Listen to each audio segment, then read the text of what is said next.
오늘 통합구역 예배로 드립니다. 올해 우리 주제를 이제 회복하게 하소서라고 정했는데 그 회복의 일환에 우리 구역 소그룹 모임을 회복하는 것이 들어 있습니다. 교회는 크게 두 가지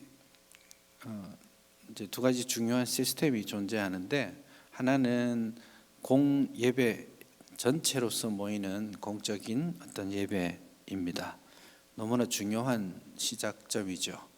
그래서 공예배를 다 같이 드리는 예배를 우리가 잘 지켜가야 합니다. 또 한편으로 하나는 소그룹 공동체입니다. 그래서 굳이 요즘 말로 하면 두 날개가 있어야 교회가 나는데, 한 날개는 예배고 한 날개는 소그룹이다, 그렇게 이야기하죠. 이 둘은 어느 하나도 포기할 수 없을 만큼 중요한 겁니다.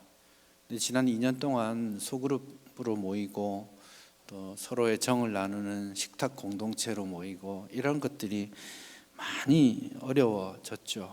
구역도 2년 동안 모이지 못하면서, 교회로 치면 건강한 두 날개가 있어서 날아야 되는데 한쪽 날개가 지금 꺾여 있는 그런 상황이라고 할 수 있겠습니다. 그런 의미에서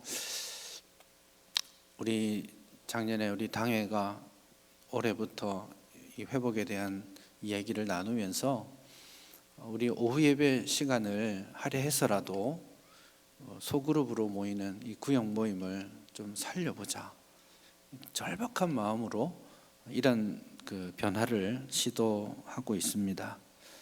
통계를 보니까 건강한 교회, 건강한 교인, 신앙생활에 만족도가 높은 교인, 이런 사람들은 주로 어떤 사람들이냐면 예배만 드리고 집에 가는 사람들이 아니고 소그룹을 하는 사람들입니다. 그래서 모여서 같이 구역 모임을 하든지 부서 모임을 하든지 기관 모임을 하든지 335 모여서 자기의 삶을 나누고 기도의 제목을 나누고 또 같이 기도해주고 어깨 두드려주고, 그렇게 하면서 이제 내가 이 교회의 한 멤버가 되었구나를 인정하게 되고, 또 그렇게 서로 작게 모인 사람들이 서로 교류하고 힘이 되어주면서 믿음이 건강하게 자라는 것을 봅니다.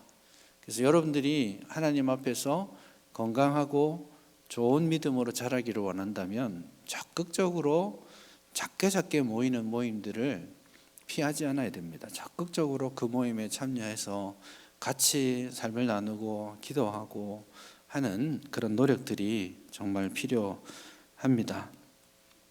제가 오늘 이 본문 말씀을 잠깐 나누려고 하는데, 이 본문은 구원에 대한 이야기를 하고 있습니다. 11절부터 시작이 이렇습니다. 모든 사람에게 구원을 주시는 하나님의 은혜가 나타났다. 모든 사람에게 구원을 주시는 하나님의 은혜가 나타났다. 여기서 사실 오해하지 않아야 될 것은, 이 본문을 가지고 좀 모든 사람에게 구원이 주어진다 이런 식으로 만인 구원설을 주장하는 사람들도 있긴 한데, 모든 사람에게 구원을 주시는 하나님의 은혜가 나타났다, 이 말씀은 이 복음, 구원의 복음이 모든 사람에게 차별 없이 주어진다라는 겁니다. 그것을 나의 것으로 받고 구원에 이르는 것은 선택받은 자의 일이겠죠. 그래서 모든 사람에게 구원의 복음이 전해지고, 그 구원의 복음은 한마디로 말하면 하나님의 은혜다라고 본문이 이야기하고 있죠. 내 노력이나 헌신, 결단 이런 것들로 인하여서 구원에 이르는 것이 아니라 오직 하나님의 은혜로 말미암아 구원이 주어진다라는 것을 말씀하고, 그 다음에 계속해서 그 구원의 은혜가 12절에 보시면 우리를 양육하신다, 이렇게 하나님의 은혜가 나타나서 우리를 자라게 하시는데, 이 자라게 하심에 있어서 두 가지 방향이 있습니다. 경건하지 않은 것, 이 세상의 정욕은 버리고 무엇을 취하느냐 하면 신중함과 의로움과 경건함으로 살아야 한다. 그래서 구원의 은혜를 받은 사람은 세상의 정욕과 경건하지 않은 것을 버리고 신중함, 의로움, 경건함으로 세상을 살아야 한다라고 그렇게 말씀하고 있죠. 그 다음에 13절에 보면 복스러운 소망과 우리의 크신 하나님 구주 예수 그리스도의 영광이 나타나심을 기다리게 하셨다. 그렇게 그래서 복스러운 소망을 가지고 주 예수여 우리에게 다시 오시옵소서 하고 기다리는, 소망하는 그 믿음을 가지는 거예요. 오실 예수님을 소망하면서 오늘 우리에게 있는 헛된 것들을 포기하고 뒤로 물려드릴 수 있는 경건함, 그것이 은혜로 시작한 구원을 완성해가는 하나의 과정입니다. 그래서 예수님이 다시 오실 것을 소망하면서 우리는 경건한 삶을 살고 불경건, 불의, 헛된 것, 썩어질 것들은 내려놓는 그런 결단과 지혜가 필요합니다. 그리고 나서 14절을 보시면 그가 우리를 대신하여 자신을 주심은 모든 불법에서 우리를 속량하시고 우리를 깨끗하게 하사 선한 일을 열심히 하는 자기 백성이 되게 하려 하십니다. 그렇게 말합니다. 그래서 그 소망을 가진 사람들이 경건의 삶을 선택하고 열심히 무엇을 하느냐? 선한 일을 감당하는 거예요. 이제 그게 구원의 전체적인 맥락입니다. 내가 은혜로 구원받고 예수님이 오시는 그 순간까지 우리는 이 구원을 점점 자라가게 하는 거예요. 세상에 대해서, 불경건에 대해서, 썩어질 것들에 대해서 내려놓는 훈련, 그리고 경건한 일들을 열심히 감당하는 훈련, 이런 걸 통해서 우리의 구원을 점점 완성해 가게 되는 겁니다. 그런데 여기에 마지막 한 가지 결코 빼놓을 수 없는 것이 하나 들어있는데 14절 마지막에 보면 선한 일을 열심히 하는 자기 백성이 되게 하려 하십니다. 그렇게 말씀합니다. 선한 일을 열심히 하는 자기 백성. 우리가 구원을 이야기할 때 내가 예수 믿어, 내가 천국 간다 라는 생각을 하는 건 굉장히 위험한 생각입니다. 그 말이 틀렸단 말은 아니지만 우리의 구원을, 이 위대한 하나님의 계획을 나의 문제만으로 딱 국한시켜버리는 바람에 성도가, 교회가 세상 가운데 능력을 잃어버리게 되는 거예요. 근데 오늘 본문을 보면 구원의 은혜가 주어졌는데 그 구원의 은혜가 한 사람 자신에게만 있는 것이 아니라 선한 일을 열심히 하는 자기 백성이라고 표현하고 있잖아요.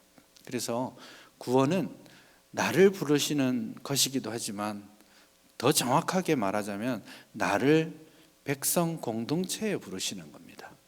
그래서 믿음이라는 것을 완성하는 최종적인, 그리고 가장 안전하고 가장 확실한 최종적인 무대는 교회 공동체입니다.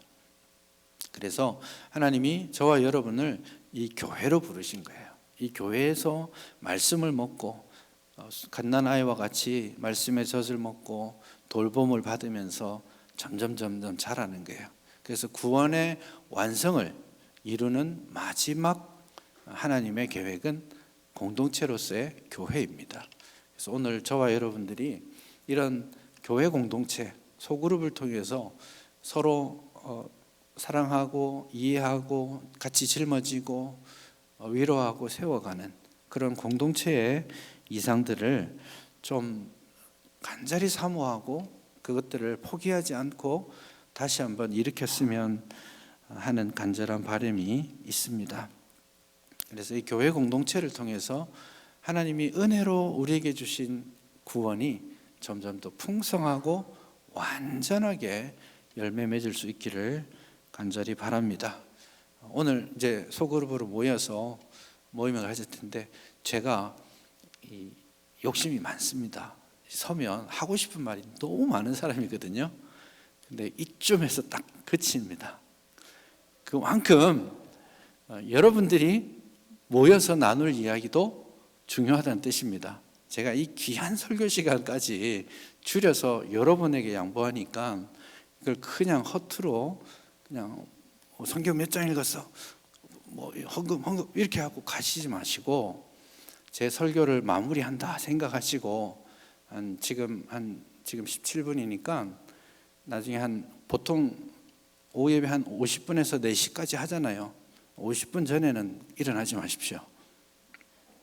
그래서 그 시간 동안 목사님 이 교재에 나와 있는 안내지에 나와 있는 거 어려우시면 그냥 순서대로 같이 쭉 읽으시고 그 제목으로 기도하시고 또 이제 옆에 있는 분들과 어떻게 지냈는지도 물어보시고 요즘 기도하고 있는 기도의 제목이 있는지 좀 물어보시고 어려움이 있는지 기쁜 일이 있는지 물어보시고 뭐 우리 사업 뭐 땅값이 올랐느니 이런 이야기 하지 마시고 정말 영적인 교류를 나눌 수 있었으면 좋겠어요. 그래서 시간을 좀 들여서 제가 보겠습니다. 일찍 일어나지 마시고 앞에서 5분 만에 확 일어나면 옆에서 부담 가집니다. 나도 일어나야 되나 이런 부담이 있으니까 다 같이 최소한 3시 한 50분까지는 딱 자리를 지키면서 서로의 삶을 돌아보고 정말 성도로서 믿음의 교제라는 게 뭔지 한번 고민하면서 그 일들을 같이 만나고 기도했으면 좋겠습니다. 또 기도의 제목을 찾아서 기도해 주시고 위로해 주시고 축복해 주시는 그런 복된 소그룹 회복될 수 있기를 간절히 바랍니다.